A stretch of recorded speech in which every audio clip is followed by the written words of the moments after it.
Mais um boa noite para todos. Então, nós vamos ter uma muito boa noite hoje, né? E a nossa preparação hoje vem do livro Pão Nosso, de Meimei, Pai Nosso, desculpa, de Meimei, de Francisco Cândido Xavier. E é um diálogo, né? Se intitula Existência de Deus. Conta-se que um velho árabe, analfabeto, orava com tanto fervor e com tanto carinho cada noite, que certa vez o rico chefe de grande caravana chamou-o à sua presença e lhe perguntou: por que oras com tanta fé? Como sabes que Deus existe quando nem ao menos sabes ler? O crente fiel respondeu: grande Senhor, conheço a existência de nosso Pai Celeste pelos sinais dele. Como assim? Indagou o chefe admirado. O servo humilde explicou-se. Quando o Senhor recebe uma carta de pessoa ausente, como reconhece quem a escreveu? Pela letra. Quando o Senhor recebe uma joia, como é que se informa quanto ao autor dela? Pela marca do ourives. O empregado sorriu e acrescentou: quando ouve passos de animais ao redor da tenda, como sabe depois se foi um carneiro, um cavalo ou um boi? Pelos rastros, respondeu o chefe surpreendido. Então, o velho crente convidou-o para fora da barraca e, mostrando-lhe o céu, onde a lua brilhava, cercada por multidões de estrelas, exclamou respeitoso: Senhor, aqueles sinais lá em cima não podem ser dos homens. Nesse momento, o orgulhoso caravaneiro, de olhos lacrimosos, ajoelhou-se na areia e começou a orar também. Então vamos seguir aqui o nosso amigo, vamos olhar para o céu e vamos achar os sinais que nós precisamos ver, cada um, fora e dentro de nós, para continuar na nossa trajetória de progresso e evolução. Uma boa noite, uma boa palestra para todos nós. Vamos então elevar os nossos pensamentos ao alto, pois agora vamos entrar em contato com o nosso Pai Maior. Jesus, amado companheiro, Senhor,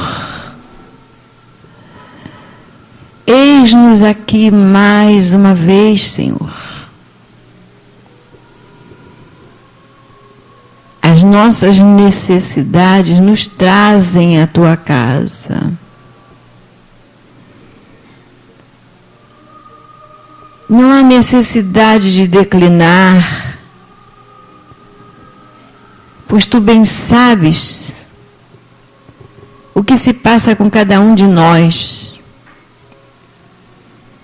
Nossos corações estão serenos, porque sabemos perfeitamente que seremos ouvidos e atendidos em nossos rogos. Senhor, tende piedade daqueles que sofrem nos hospitais, nas casas de saúde, nos leprosários, nos lares. Tende piedade de todos os sofredores, Senhor. E nós aqui contritos, junto aos nossos amigos espirituais, eu peço a esses espíritos que são coordenadores de nossa casa, coordenador em especial desta reunião, e aos nossos guias e protetores, eu venho pedir a permissão para que, em nome de Deus, nos permita dar como iniciada a reunião desta noite. Louvado seja nosso Senhor Jesus Cristo. Graças a Deus, meu Pai. Graças a Deus. Nós vamos ter o estudo da noite com o nosso companheiro Mário Cury. Graças a Deus, que a paz de Jesus esteja entre nós, que as nossas primeiras palavras sejam de agradecimento a Deus pela oportunidade do trabalho no bem como a direção material e espiritual nesta casa, por me dar a oportunidade de estar aqui trabalhando em nome do Mestre Jesus, divulgando a doutrina espírita, que é o Evangelho Redivivo. Então, o estudo de hoje é a última lição do livro Renovando Atitudes, do Espírito, ditada pelo Espírito Hamed e recebido pelo médium Francisco Espírito Santo Neto. Nessa última lição, o título é O Melhor em Nós. E a lição começa com uma citação do Evangelho, onde diz que batei e buscai e achareis, batei e a porta abre-se-vos-á.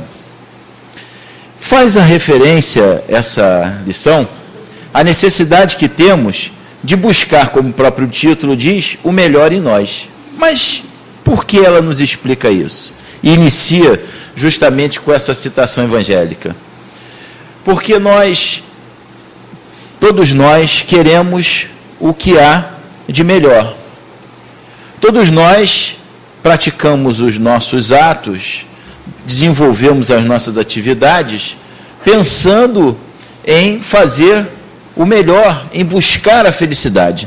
Ninguém de sã consciência busca ser infeliz. Todos buscam a felicidade. Mas o problema começa exatamente o que o indivíduo entende como sendo felicidade. Para uns, a felicidade só vem se ela estiver essa pessoa estiver em meio a uma vida repleta de realizações materiais. Para outros, é necessária a vida em família, com muito afeto, muito carinho. Para outros, é necessária a realização profissional. Para outros, a realização espiritual. Cada um vai agir de acordo com aquilo que imagina que está sendo o melhor para a sua felicidade. Nesse sentido, então, é necessário o esclarecimento. Porque nós ainda não conseguimos entender, por incrível que pareça, o que é melhor para nós. Mas Deus sabe o que é melhor para nós.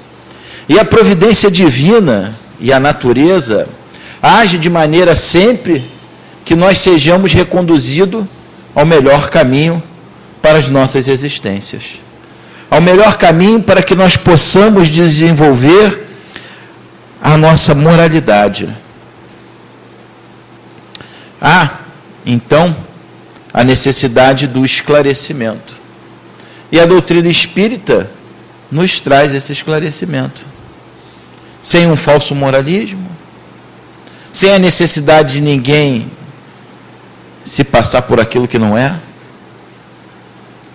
pregando conhece-te a ti mesmo e a origem do ser que é espiritual. A doutrina espírita aponta em toda a sua codificação, os espíritos nos dizem que os dois vícios que atravancam o progresso do ser é o orgulho e o egoísmo. Critica veementemente esses vícios. E Kardec, em obras póstumas, nos fala do orgulho, o egoísmo, meios de identificá-los e de combatê-los.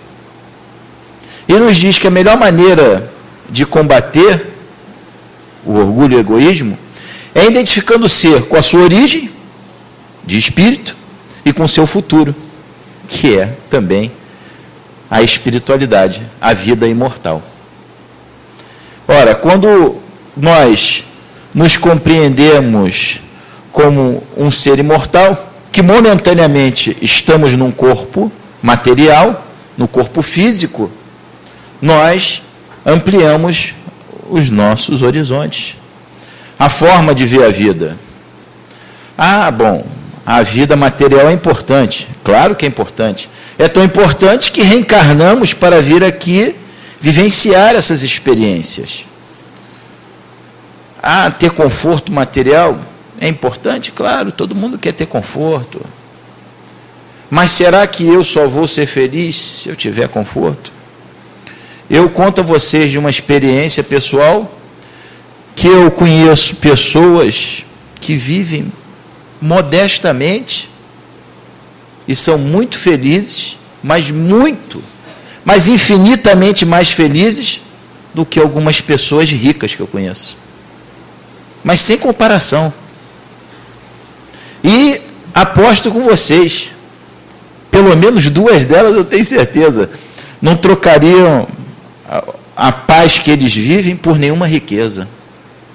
São pessoas que vivem modestamente, com salários modestos, em bairros humildes, em residências humildes, mas vivem muito felizes. Por que isso? Porque realmente a felicidade não está nas coisas materiais. Quanto tempo dura a felicidade de um bem material novo adquirido? Até o tempo da gente se familiarizar com ele, deixou de ser novidade, né? Bom, mas então a doutrina espírita prega voto de pobreza? De jeito nenhum. Kardec fala da utilidade providencial da riqueza. Ela tem uma utilidade. E nem prega a doutrina espírita de jeito nenhum que a gente não tem que ter conforto material. O problema é nós não colocarmos isso como sendo a coisa mais importante da nossa vida.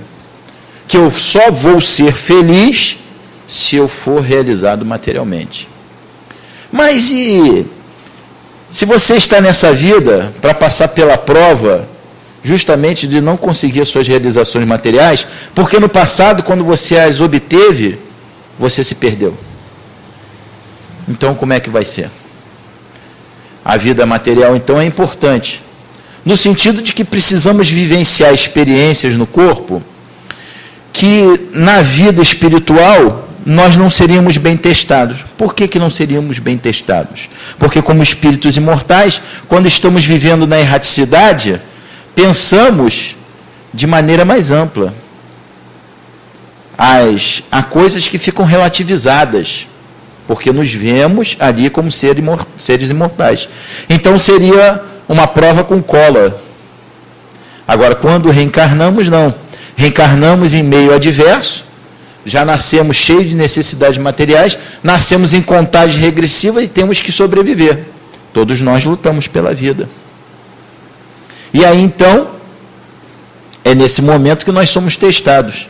Nossos interesses são colocados em determinadas situações em prejuízo, e aí vamos ver como é que nós nos comportamos. E aí vamos nos desenvolvendo. E de acordo com a nossa vida, as provas vão vindo de uma forma ou de outra. Porque é exatamente como o teste das crianças na escola. Aprendeu, não precisa repetir. Não aprendeu, né? Pelo menos antigamente repetia de ano. Agora não mais, né? Mas repetia de ano.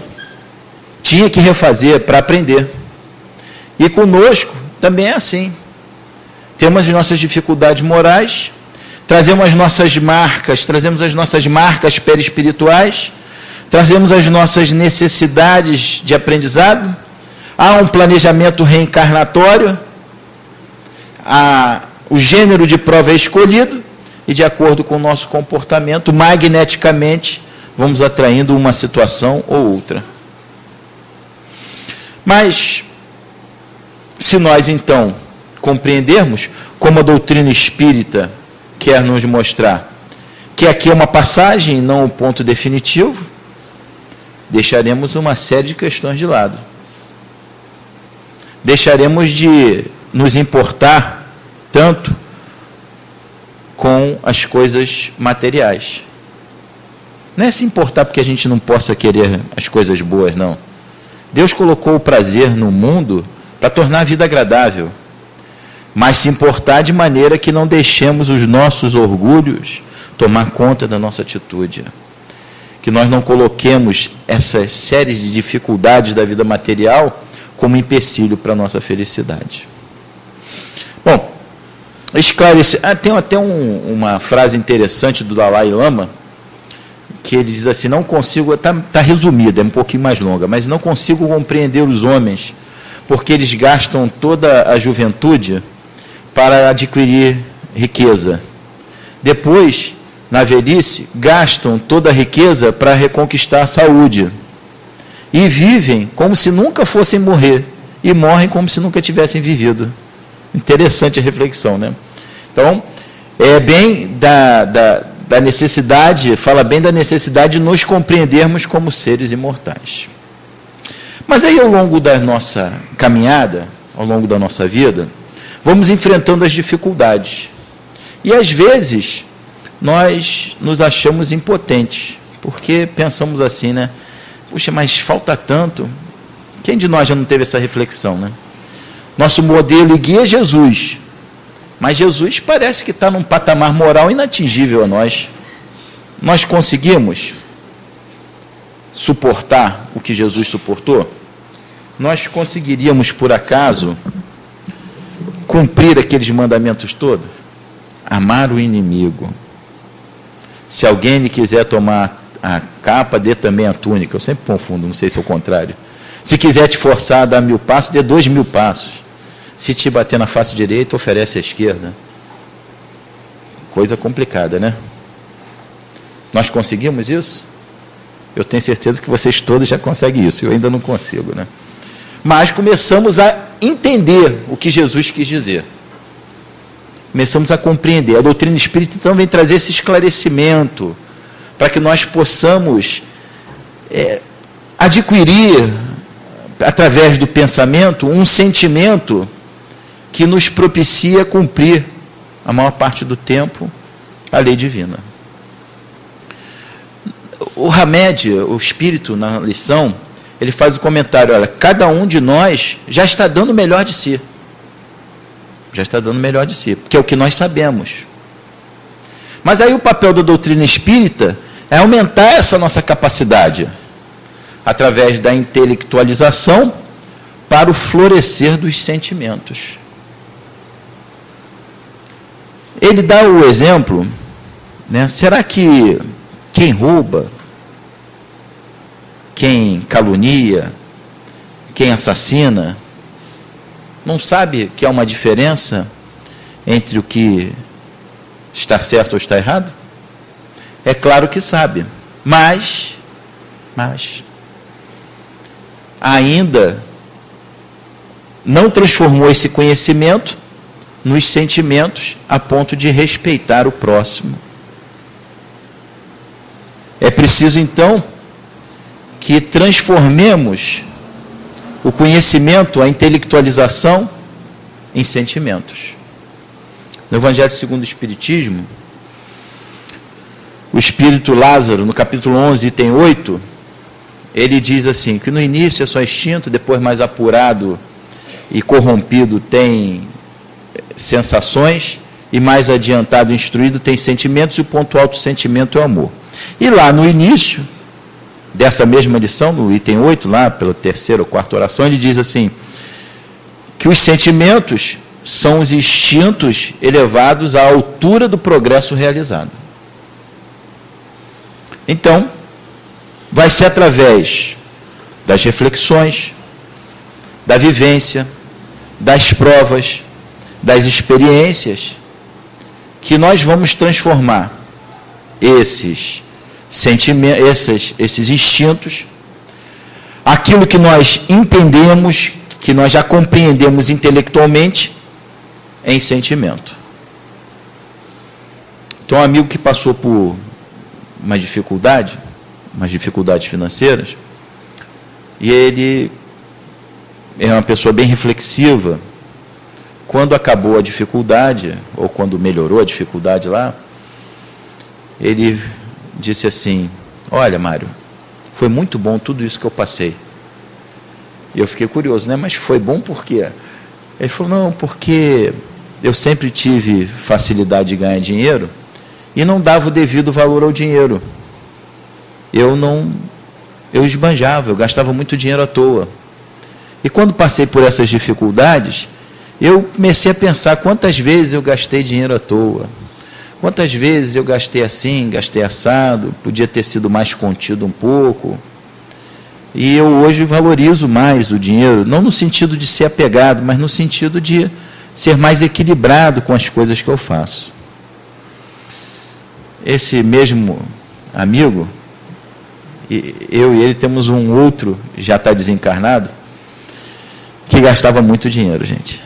Mas gastava muito dinheiro, muito. Para vocês terem uma ideia, tinha mês dele pagar mais de 100 mil reais de conta de restaurante. Tá certo que tinha almoços, jantares de negócio em restaurantes caros, mas era um absurdo, uma coisa. E aí eu conversando com esse amigo, esse que fez a reflexão, e nós comentávamos sobre essa maneira que esse nosso amigo já desencarnado, ele consumia, né? E nós chegamos a uma conclusão, como é que será que esse nosso amigo um dia vai compreender que não pode gastar dinheiro assim desse jeito? Que há pessoas passando fome, que se ele dedicasse 5% desse dinheiro que ele gastava à toa, ele podia matar a fome de muita gente. Vai ser passando uma experiência futura, né? Não é que a gente esteja desejando mal, não. Pode até que ele aprenda antes, nem precise dessa experiência. Mas passando por uma experiência em que as coisas não vão dar muito certo. E que o dinheiro não vai vir tão fácil. Que ele não vai ganhar tanto. E aí ele vai precisar dar valor ao dinheiro. Mas isso não vai ser logo, isso se acontecer, não é logo na encarnação seguinte, não. Espera-se passar algumas, que é para não ter resquício, não ter lembrança. E aí, quando o sujeito já não lembra mais de nada, às vezes até já mudou um pouquinho de posição, vem a experiência. E a pessoa pensa assim, mas o que eu fiz para merecer isso?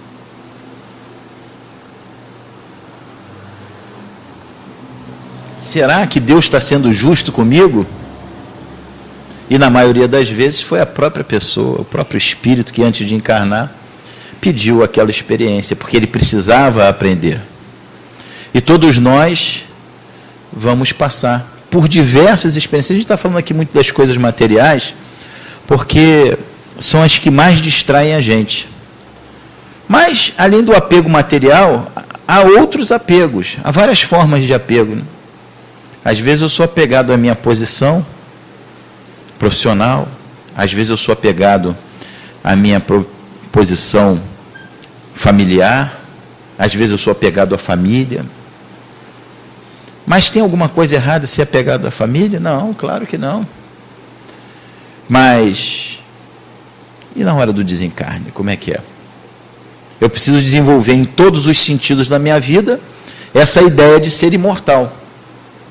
Eu assisti uma vez uma senhora que assim chorava copiosamente e desesperadamente.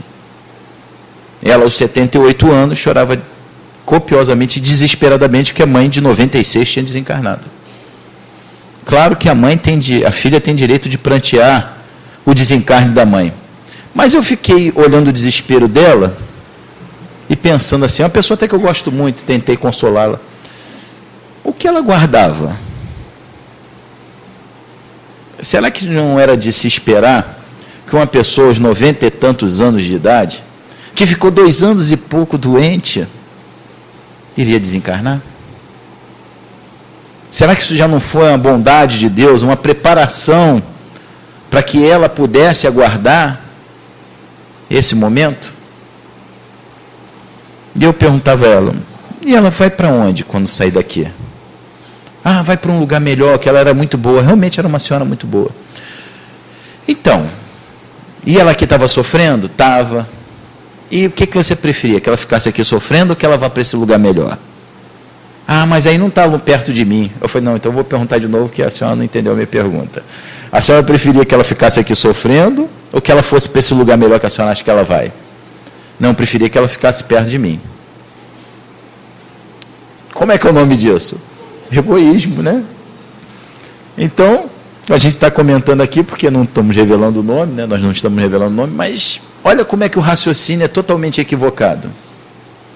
E depois, uma pessoa de 78 anos, também não era para estar pensando nesse momento, né? Não que tenha idade marcada para desencarnar, né? Mas não é o trajeto natural da vida. A gente nasce, cresce, se desenvolve e chega um momento de declínio das forças físicas, até que chega um momento que a gente desencarna. Tem alguém que não vai passar por isso? Aí volta lá para o Dalai Lama, né? Vive como se nunca fosse morrer e morre como se nunca tivesse vivido. E tudo que nós passamos, e tudo que nós vivenciamos. Nossas experiências, nossos comportamentos, eles são baseados na nossa cultura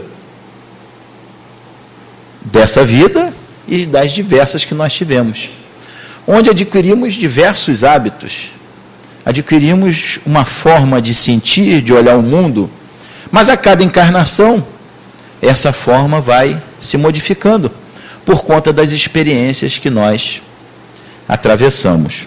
Sanson, no Evangelho segundo o Espiritismo, no capítulo 11, item 8, nos fala que, é um ponto que eu deixei para trás, estava falando daquela dificuldade, agora com Sanson me lembrei, aquela dificuldade que nós temos, que nós pensamos assim no alto grau de moralidade de Jesus e nos vemos distante dessa possibilidade.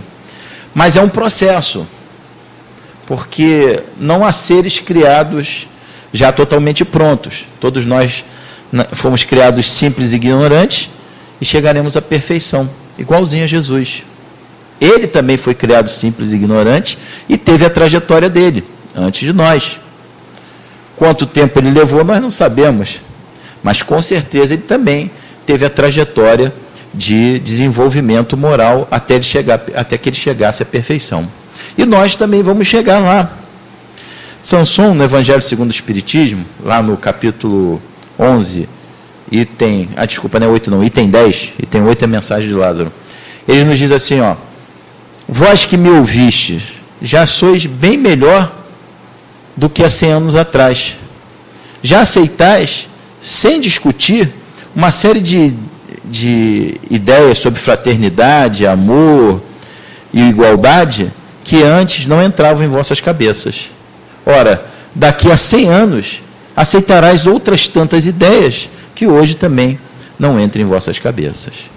Então, precisamos desse desenvolvimento, esse grau de maturidade do senso moral, para que nós possamos pegar o conhecimento, a inteligência e transformar em sentimento, agregando no nosso comportamento moral.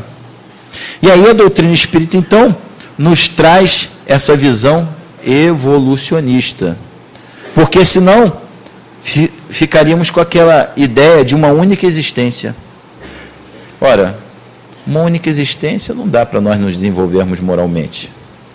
Era essa ideia da única existência que nos levava a querer resolver tudo, ou a querer aproveitar tudo da vida, porque vai acabar mesmo, né? Eu tenho certeza que eu não vou para o céu. Já que eu vou para o inferno, né? Deixa eu tacar álcool nessa fogueira, né? Para arder direito. Não tem jeito. O raciocínio era assim, né? Eu não conheço ninguém que vai para o céu. E eu me conheço. Se eu não vou para o céu, eu vou para onde? Eu vou para o inferno. Então, deixa eu abraçar o capeta para ir junto com ele. Era o pensamento. Vou aproveitar tudo da vida, que não tem jeito mesmo, eu já vou para lá mesmo, pelo menos eu vou aproveitando, né? A doutrina espírita não, traz outra ideia. Não tem céu nem inferno, o céu e o inferno está dentro de nós. Havia até um livro, uma capa da FEB, dos livros O Céu e o Inferno, que era muito interessante, que era o desenho de uma cabeça humana dividido no meio, assim, uma parte, um céu bonito, e outra, uma parte do céu com tempestade, né? Quer dizer, o céu e o inferno, ele vai estar justamente dentro de nós. E à medida que nós vamos nos aprimorando, nós vamos conquistando a possibilidade de ter uma vida melhor. Então, pedi e obtereis. Você vai bater e a porta vai se abrir. Por quê? Porque nós estamos protegidos, estamos debaixo da lei de amor, de justiça e caridade. Na questão 614 do Livro dos Espíritos, Kardec pergunta o que é a lei natural, e os Espíritos respondem que a lei natural é a lei de Deus e é a única necessária para a vida do homem, para a felicidade do homem. E ele só é infeliz quando dela se afasta. Então, toda vez que nós nos sentirmos infelizes, nós podemos raciocinar assim: eu me afastei da lei de Deus. E procurar em que ponto que eu me afastei da lei de Deus. Com essa consciência de que eu já estou dando o melhor de mim, é o que eu sei. Mas o fato de eu já estar exercendo o melhor de mim, não significa que eu não possa melhorar. É o título da lição, melhor em nós. Eu posso procurar me conhecer melhor, ver onde eu errei, analisar cada fato sem culpa, que a culpa não vai resolver também. Aliás, a culpa é da religião passada, né? Minha culpa é minha máxima culpa. Não resolve nada. Tu lembra, a culpa é a sua. E agora? Quando é que tu vai tomar vergonha na cara e parar de cometer esses erros, né? Isso aqui é importante. Porque você já errou, você já sabe que já errou. Agora, como é que eu faço para não errar mais? Essa é a outra parte. Compreendendo. Por isso que a doutrina espírita bate na intelectualização, bate o tempo todo no conhecimento, bate na reflexão, traz para nós o entendimento acerca das leis de Deus, acerca do Evangelho, esmiuça tudo, para que nós possamos ir entendendo. E que na hora que nós estamos lá, na vida, no meio da dificuldade, nós tenhamos referência. E isso aí não está muito bom, não. E com essas referências todas, nós vamos ter bastante dificuldade. Porque trazemos, né, as nossas marcas, o nosso jeito de ser, a nossa impregnação da nossa personalidade que não foi criada hoje. E aí vai depender desse meu esforço para querer melhorar, aí sim. Eu vou atrair para quê? O que para mim? Toda a providência divina. Olha, o Mário não tem jeito, está ruim mesmo. Mas ele se esforça até às vezes para chegar no horário, né? Às vezes a gente não consegue. Para fazer uma palestrazinha, se esforça para ajudar na divulgação da doutrina espírita. Então, pelo menos o meio de chegar aqui já vai me ser facilitado. Porque o maior benefício qual é? O maior benefício é de que, para falar disso tudo, eu tenho que ler antes. E o primeiro beneficiado sou eu.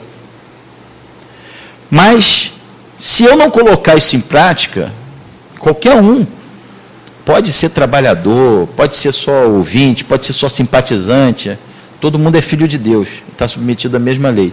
Se não se esforçar para botar em prática, não adianta nada estar com tudo aqui arrumadinho, decoradinho. Agora, o que é se esforçar para colocar em prática? Ninguém pode dizer isso, só você mesmo.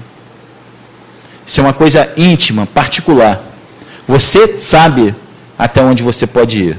Você sabe até onde você pode se esforçar. E não tem nada que lhe seja proibido. Mas, como diz o apóstolo Paulo, será que tudo lhe é conveniente? Então, a doutrina espírita é a doutrina é a religião da responsabilidade. Não temos capeta, não tem diabo, não tem inferno. É tudo contigo mesmo. A cada um, no final da lição do Espírito Hamed, a cada um segundo as suas obras. Eu vou ter o resultado daquilo que eu fui, daquilo que eu plantei, daquilo que eu sou. Se eu plantar um pezinho lá de cactos, não vai nascer laranja, não vai nascer maçã, não vai nascer uva, não vai nascer nenhuma árvore que dê frutas, não vai nascer. Mas há ainda a advertência, voltando à culpa, de que nós procuremos esse processo sem nos martirizarmos. Há até um livro da irmã Sidufo. A irmã Sidufo era uma das médiuns que recebia as mensagens que compôs a codificação por Kardec, composta por Kardec. A irmã Sidufo, então, ela tem um livro que ela dita Reforma Íntima Sem Martírio, que leva a essa compreensão de quem nós somos. Muitas vezes na mesa de desobsessão, onde eu tenho a grata satisfação de ser doutrinador, os espíritos se sentem culpados e eles dizem, olha, eu já vi que isso aqui é muito bom, mas isso não é para mim. Eu errei, fui muito errado, pratiquei muitos erros. Às vezes querem até contar, às vezes até contam os erros dele lá. A gente às vezes deixa eles contarem porque eles querem desabafar. Aí eu digo assim, olha, meu amigo, para Deus não interessa quem você é nem quem você foi. Ele já sabe de tudo isso. Ele quer saber o seguinte, quem você quer ser? Você quer ser quem daqui para frente? Isso é que interessa. E eu posso garantir a você que se você está aqui, é porque você tem esta possibilidade. Senão você não estaria aqui. No livro, salvo engano, Dramas da Obsessão, ditado pelo Dr. Bezerra de Menezes e psicografado por Ivone Amaral Pereira, dona Ivone Pereira, lá, salvo engano, nesse livro, Bezerra de Menezes conta que eles foram a uma região umbralina resgatar uns espíritos. E como é que o resgate se dava? Eles lançavam uma rede e os espíritos se agarravam nela. Os que tinham possibilidade de mudança conseguiam ficar segurando a rede. Os que não tinham, magneticamente, já eram expulsos dali.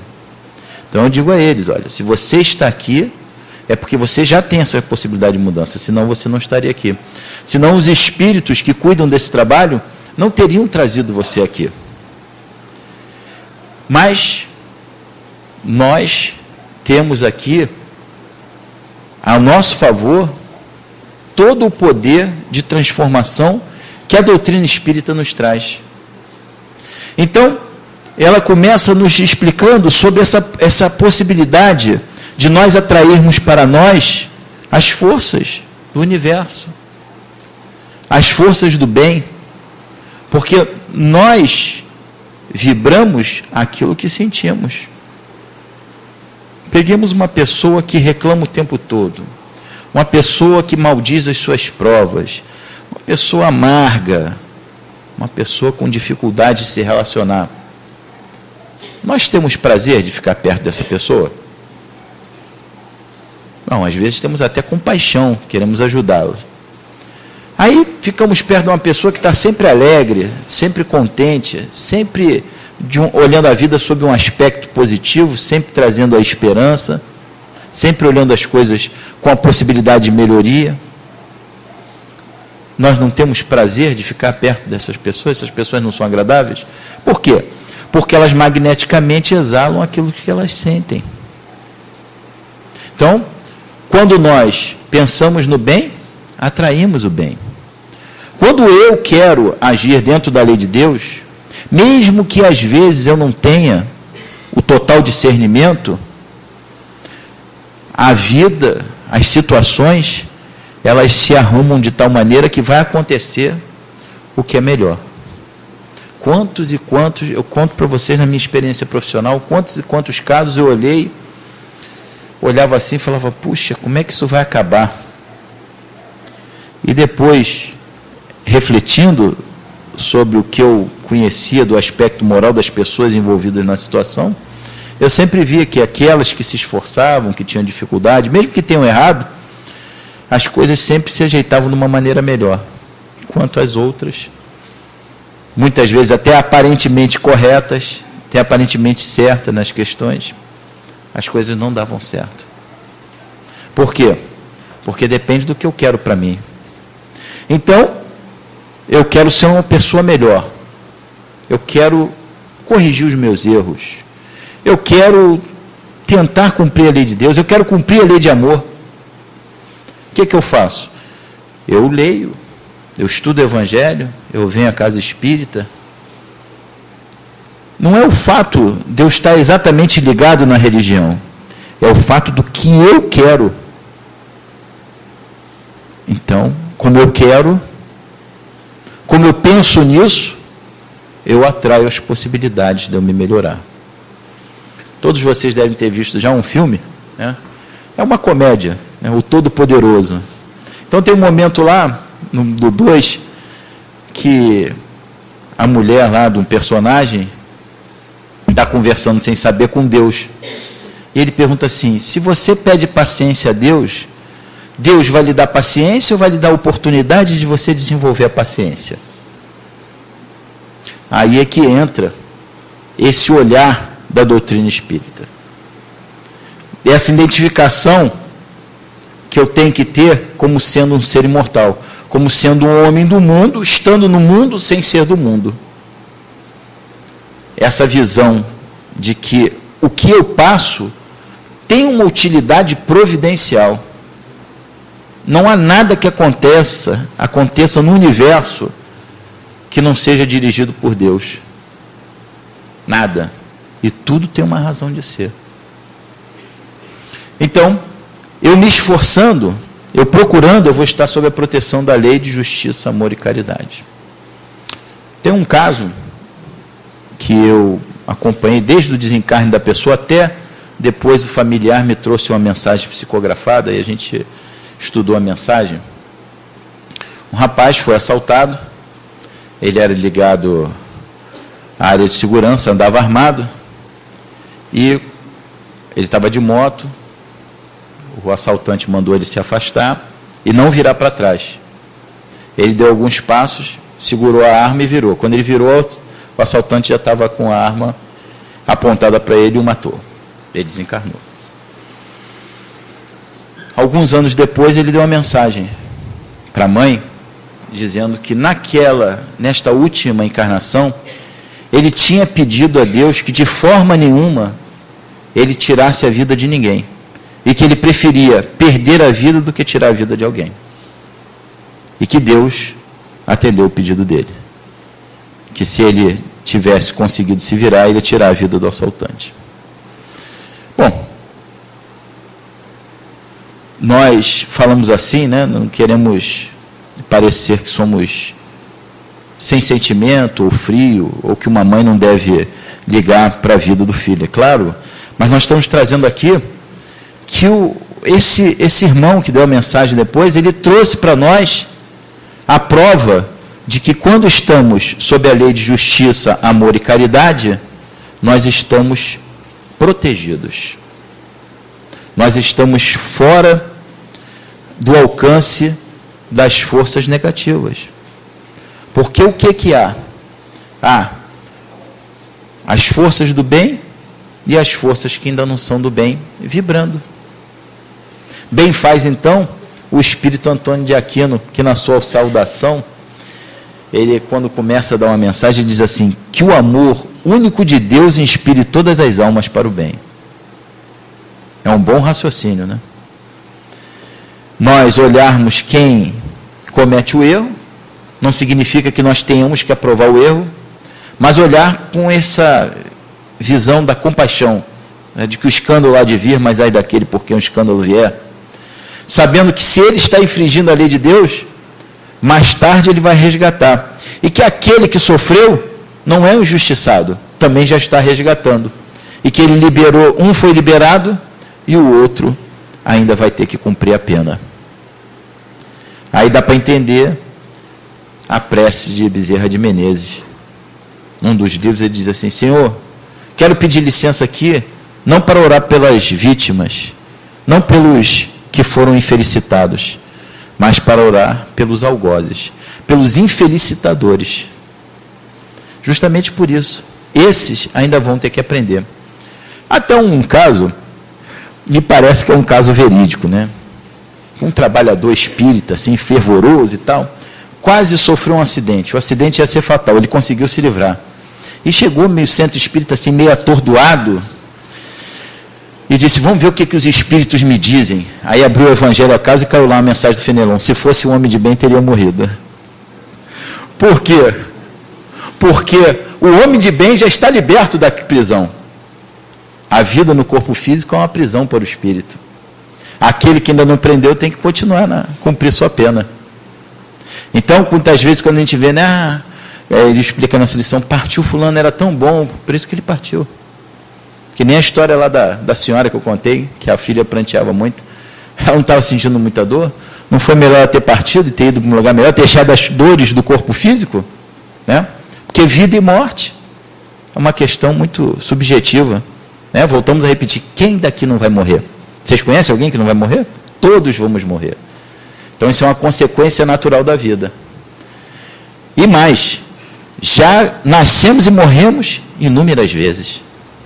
Isso é normal, isso é da vida. Agora, claro, se a gente puder evitar morrer com sofrimento, né? Morrer com dor, ter uma vida mais calma, um desencarne mais tranquilo, é sempre melhor. Mas isso vai depender do quê? Do merecimento. O que você merece? Vi uma vez uma mensagem psicografada de um espírito que desencarnou assassinado. Ele disse assim para a mãe, também era para a mãe: mãe, eu resgatei um débito passado. Foi muito importante para mim isso. Então a gente olha, né? Materialmente uma tragédia, uma pessoa assassinada, mas espiritualmente a redenção daquele espírito. É assim às vezes em polos diametralmente diversos, o que é importante para o espírito desencarnado, o que é importante para o espírito desencarnado, o que é importante como ser mortal e como ser imortal. Haviam dois aviadores, né? Ficou até engraçado, haviam dois aviadores já assim num patamar bem elevado de moralidade, e um dia eles, caíram com o avião, direto. O motor desligou, eles bateram de cara no chão e morreram. Desencarnaram. E aí foi uma comoção, porque eram pessoas muito queridas, aquelas pessoas que todo mundo gosta, nem se conhece alguém que não gostava deles. Nem se conhecia alguém que não gostava dele. E depois veio, não foram eles que deram a mensagem, foi um espírito que deu a mensagem e disse assim: olha, eles resgataram, eles já tinham tanta evolução que já tinham até possibilidade de ir para um lugar melhor, fora do planeta Terra, mas havia um débito ainda que eles precisavam resgatar. É que, aí disse lá o século, no século tal, eles eram responsáveis de empurrar as pessoas do penhasco.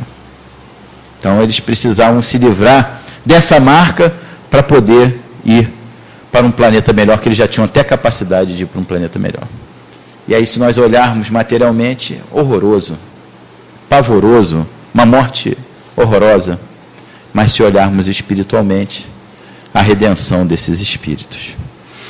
No Livro dos Espíritos, na questão 1000, está lá dito que o mal só se repara com o bem, e que a reparação não tem nenhum mérito se ela não atinge o espírito nos seus interesses materiais e no seu orgulho. Então, muitas vezes, quando estamos sofrendo, quando estamos nos sentindo prejudicados materialmente, quando estamos nos sentindo humilhados, é nesse momento que nós estamos resgatando. É nesse momento que é a virada do espírito. É nesse momento que materialmente está tudo horroroso, mas que é a possibilidade do espírito começar a sua redenção. Porque do fundo do poço só tem saída por cima. E nós precisamos, então, ter essa certeza de que há algo em nós de bom. A nossa parcela é de bondade. Nós todos reencarnamos para darmos certo. O nosso projeto é para dar certo. Aí vocês diriam assim: puxa, e aquelas pessoas que nascem com dificuldades físicas, que passam uma vida toda de sofrimento? Pois é, para elas também está dando certo, porque elas pediram aquilo ali. Elas solicitaram, que elas queriam ficar livres de marcas que faziam mal a elas, que elas não conseguiam no plano espiritual ficar em paz com aquelas marcas. Então elas solicitaram essa possibilidade de redenção. Mas dentro de cada um de nós, qualquer que seja o problema, qualquer que seja a dificuldade, há uma possibilidade de resolver. E Deus só está aguardando que nós façamos o quê? Que nós peçamos ajuda. Nós temos que bater na porta para a porta abrir. Jesus promete a consolação lá em João 14, 27. Desculpa, João 14, 27 é outra anotação. Mas Jesus nos promete ajuda, diz assim, ó, vinde a mim todos vós que estáis aflitos e sobrecarregados, que eu vos aliviarei. Essa é a primeira parte, que todos nós nos sentimos consolados. Poxa, Jesus está me prometendo uma ajuda, né? Mas continua. Tomai sobre vós o meu jugo e aprendei de mim que sou brando e humilde de coração, e achareis repouso para as vossas almas, porque é suave o meu fardo e leve o meu jugo. Quer dizer, nós temos que pedir e aprender com ele, porque ele veio dar o exemplo, suportou todas as dificuldades do mundo material. Para dizer o quê? Ele tinha pecado para pagar? Tinha moralidade ainda para crescer? Não. O único ser perfeito que passou na face da terra. Mas para dizer o seguinte, olha, eu venci o mundo e vocês também podem vencer. No mundo tereis aflição, tem de bom ânimo. Então o que nos aguarda? O que nos aguarda? Nos aguarda a felicidade. Não há predestinação, o Espiritismo não fala isso, só temos uma predestinação. A felicidade. Todos nós fomos criados simples e ignorantes e estamos fadados incondicionalmente à felicidade. Mas às vezes, para chegar lá na felicidade, precisamos aprender algumas coisas que nos habilitem a ter uma vida melhor, um mundo melhor, um relacionamento melhor. E tudo vai precisar de que eu desenvolva em mim essa melhor parte. Que eu desenvolva em mim os sentimentos. Fenelon, no Evangelho segundo o Espiritismo, no capítulo 11, item 9, ele começa a mensagem dizendo assim: o amor é de essência divina e do primeiro ao último de vós, todos possuís no coração a centelha desse fogo sagrado. Não há ninguém privado de amor. O pior que vocês possam imaginar, aquela pessoa com o pior dos sentimentos, essa pessoa, ela tem amor no coração. Ela pode ter apagado as marcas da vida, as necessidades de se proteger, as deficiências psicológicas do seu desenvolvimento na carne, pode ter apagado as coisas, mas ela tem amor no coração. E não há ninguém destinado à infelicidade. Então, meus amigos, a lição é que nós busquemos o melhor em nós. E todos nós temos esse melhor para dar. Mas com a compreensão de que quando eu faço o melhor, na realidade eu não estou fazendo para ninguém. Quando eu ajo da melhor maneira, da maneira correta, o mais dentro da lei de Deus possível, isso é bom para uma pessoa, para mim mesmo. Eu sou o primeiro beneficiado. Vou atrair para mim todas as forças do bem e vou estar sob a proteção da lei de justiça, amor e caridade. Aí a doutrina espírita, então, vem nos trazer todo esse cabedal de conhecimento, para que nós transformemos os nossos conhecimentos, a nossa intelectualidade, os nossos instintos em sentimento. E possamos assim, então, pôr em prática, porque nós podemos começar a ser felizes. Hoje mesmo, qualquer que seja o problema que nós estejamos ultrapassando, porque Deus nos aguarda. Jesus está de braços abertos para nós.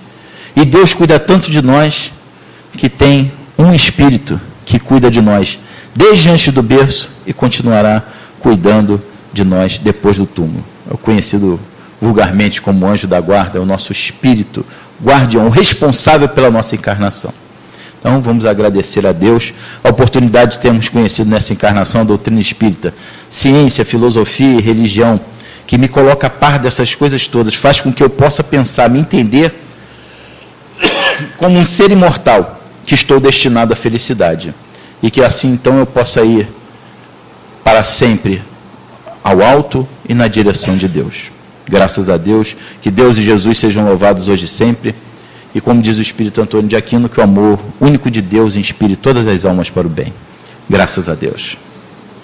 Graças a Deus, graças ao Mestre Jesus.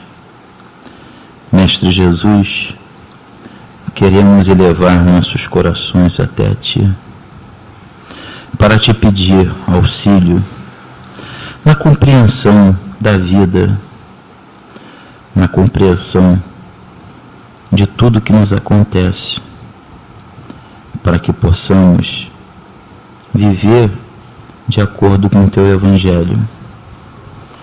Reconhecemos, Mestre Jesus, a dificuldade que ainda temos de agir, de pensar e cumprir a lei de Deus. Mas a bondade do Pai providencia que o meu crescimento possa se dar. E sei, Mestre Jesus, que os recursos dos teus mensageiros estão sempre à minha disposição para que eu possa, sempre que precisar, me socorrer da lei. Preciso, Mestre Jesus, de forças, porque as dificuldades que trago no meu coração muitas vezes me impedem de tomar as melhores atitudes. O orgulho que ainda trago em mim não me dá uma boa visão. O egoísmo me tira as melhores opções. Mas sei, Mestre Jesus, que ao final de tudo terei uma oportunidade de recomeçar. Mas que eu seja forte o suficiente, que tenha discernimento bastante, para que desde já possa empreender na minha vida melhores atitudes de acordo com teus ensinos, de acordo com a lei do Pai.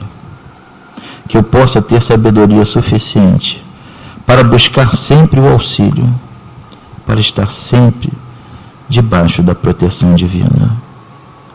A nenhum de nós é negado o auxílio, bem sabemos, Mestre Jesus.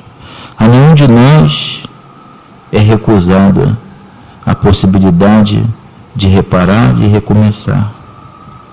Então, diante disso tudo, eu tenho que desenvolver, Mestre Jesus, a minha compreensão e os meus sentimentos, de tal maneira, compreendendo a bondade do Pai, que a tudo eu renda graças a Deus. Graças a Deus. Graças a Jesus. Senhor, como é bom estarmos na Tua casa. Como é importante para nós ouvirmos a prece, sentirmos a paz que nos envolve, que invade a nossa alma. Permita, Senhor, que possamos levar para as nossas famílias, para o nosso lar, esta mesma paz que nesse instante nos envolve. Senhor, guarda-nos, protege-nos a todos, protegendo, Senhor, a todos aqueles que precisam da Tua guarda e da Tua proteção. Envolve-nos, Senhor, com a Tua luz. E permita-nos que nesse instante que eu possa, em nome de Deus, estar dando como encerrada a primeira parte de nossos trabalhos da noite de hoje. Louvado seja nosso Senhor Jesus Cristo. Graças a Deus.